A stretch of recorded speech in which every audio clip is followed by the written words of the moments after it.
What's going on, guys? Philip Appleton Electric Heating and Air. Hey, this is episode 1 on the hand bender. Got the studio lights out, got the bender, got it all highlighted up. So I want to go over all the marks on this hand bender. That way we start off on the right foot. Everyone knows the names and what these things do. So the first thing we're going to talk about is this right here. This is called the hook, or some old timers will call it the lip. I call it the hook. This is your bend arrow, okay? Probably the most common thing you're going to use when you're bending pipe is the bend arrow, unless you're doing tricky stuff. After that, we got the star. I use the star a lot. It is probably my favorite mark on this bender, and you'll learn that later in some of the upcoming videos I'm going to do. And then we have our degree arrows. So that's 10 degrees, 22, 30, 45, and 60 degrees. And then we have, I marked it pink right here, that is called the rim notch.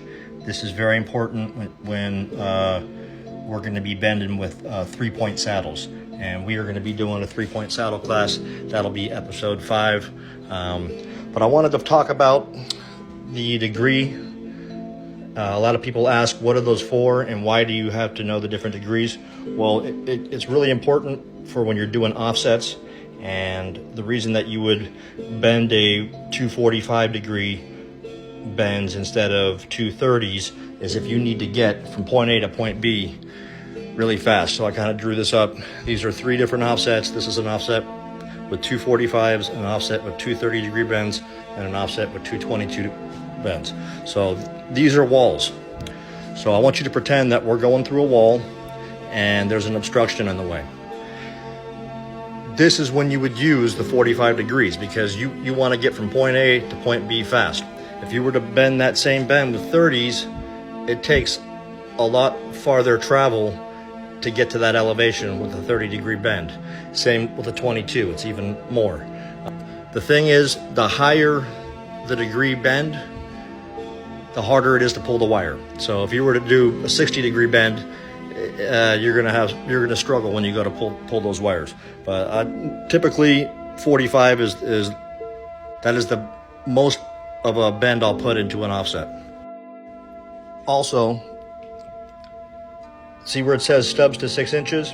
What that means is when you put a piece of pipe into the shoe and you have it flushed out and you bend it up and do a 90, that stub up from the ground up is going to be 6 inches.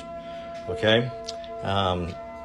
Very important. And then also, this also bends rigid, as it states right here on the back.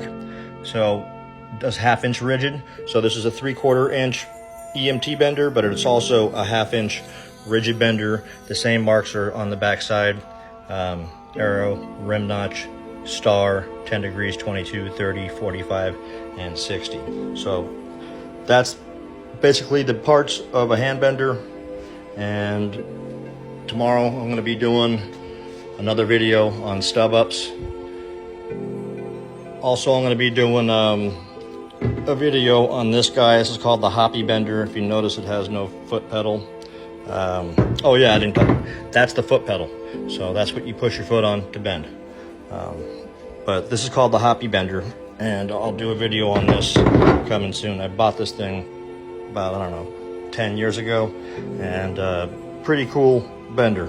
You bend it in the upright position. But that is it for today, guys.